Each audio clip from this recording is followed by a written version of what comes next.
contentos que dos países con una historia de buenas relaciones y hermanos como Venezuela y Honduras se hayan encontrado aquí en Puerto Cortés mediante la acción del buque escuela de la Fuerza Naval venezolana en un intercambio con la Fuerza Naval hondureña y también con la participación de las escuelas República de Venezuela, que hoy han venido dos de ellas para darles la bienvenida con el intercambio cultural y sobre todo los que vienen adelante en el caso de educación, y es este vínculo que se está reafirmando a través de las escuelas Simón Bolívar, las escuelas República de Venezuela, la escuela Francisco de Miranda, que está relacionada con Venezuela. Hay más de 60 centros en todo el país. Ya se ha instalado la Asociación Amistad Honduras-Venezuela, que a través de ella estos niños tendrán acompañamiento en los centros educativos, como parte también de un proyecto ampliado que empezamos con México. Hoy México apadrina 30 centros educativos República de México, lo estamos haciendo con Brasil, con Chile, con Costa Rica, con el Uruguay recientemente, con la República del Perú, y buscamos al final tener una expresión con todo Iberoamérica en el marco de la Organización de Estados Iberoamericanos y utilizar la tecnología que hoy permite que los niños puedan intercambiar con niños de otros países y de esa manera reconocer que son ciudadanos del mundo, que estamos en la misma Iberoamérica o en América Latina, que a veces tenemos los mismos problemas y los mismos desafíos, pero sobre todo los sueños de hacer de esta patria grande, en el caso de Centroamérica, y sumada a la gran patria de Bolívar en América del Sur. Ya ha mencionado por su persona 60 centros educativos a nivel nacional. ¿Se puede fortalecer estas alianzas? Sí, ya hemos avanzado con el encargado de la embajada, hasta ahora el señor Ariel Vargas, que reconocí públicamente el trabajo que él hizo desde 2009 hasta la fecha para mantener a flote las buenas relaciones entre Honduras y Venezuela. Y esto es importante recalcarlo porque cuando uno revisa en qué año se fundaron estas 60 escuelas, pues no se fundaron en la década anterior, se fundaron desde los años 50, 60. Eso significa que desde siempre Honduras y Venezuela ha tenido una relación que ahora se va a ver fortalecida con el apadrinamiento, para llamarle de alguna manera, y el intercambio de las escuelas Venezuela en Honduras con escuelas Honduras o similares en el hermano país. Señor ministro, también la situación que más de 60.000 estudiantes reprobados con respecto a la recuperación a mitad del año de 2014. Bueno, yo no sé ese valor quién lo publicó, porque no lo publicamos nosotros. Recordemos que de primero a noveno grado solo han hecho 2 evaluaciones parciales. Ellos tienen pendiente 2 hasta noviembre. Lo otro es los jóvenes de secundaria que sí trabajan por semestre. Si tuvieron algún problema, hemos abierto los TPA, que consiste que ellos puedan continuar estudiando sin tener que salir. Entonces, tanto la deserción como la reprobación a mitad de año no es un tema definitivo, sino que lo que se busca es alertar. Hemos tenido ciertos inconvenientes con los séptimos grados nuevos que estamos abriendo. Se abrieron 500 centros básicos en el país y a ellos hay que acompañarles y afianzarles.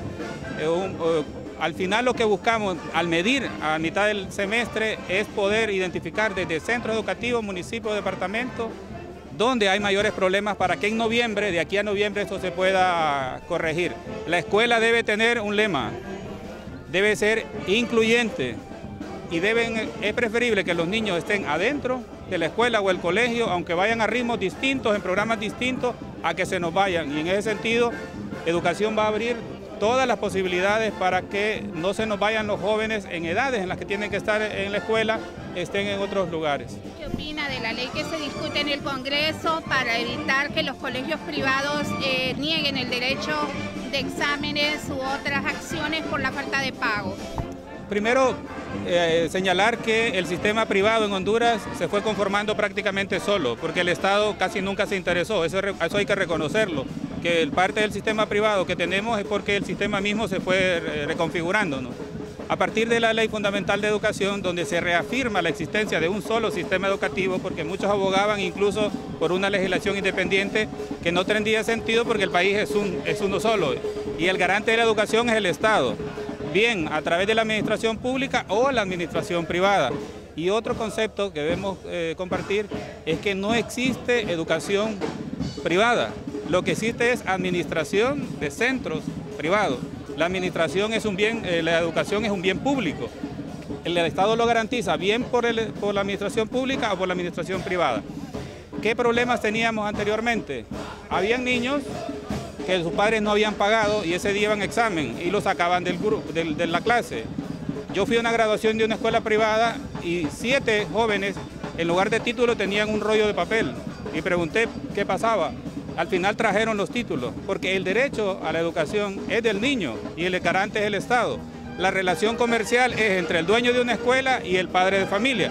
Entonces, cada escuela debe saber, igual que los bancos, el nivel de riesgo que tienen sus clientes. Y si saben que no tienen buen récord de pago y que no son buenos clientes, ellos se reservan el derecho a la matrícula. Pero una vez matriculado, el Estado es el garante de que el niño asista a la escuela, se evalúe y se gradúe. Ahora, como eso no estaba tan definido, nos tocaba trabajar centro por centro. La iniciativa del Congreso, que es donde se pueden generar las legislaciones, es correcta en el sentido de buscar resaltar que el primer derecho es el derecho a la educación del niño, pero hay que ir más allá. El Congreso también puede definir algunos parámetros en el tema de las contrataciones. Por ejemplo, los centros educativos privados no deben ni pueden excluir a los niños con capacidades especiales, que algunos lo hacen, porque eso está fuera de cualquier contexto de Estado de Derecho. El Congreso lo puede hacer. Entonces, creo que es un buen espacio para discutir los límites. Y lo otro, no todos los padres que envían los hijos a las privadas son millonarios. La mayoría lo que hacen es sacrificar su salario para que su hijo tenga una mejor formación, porque al final es un derecho también decidir dónde ir.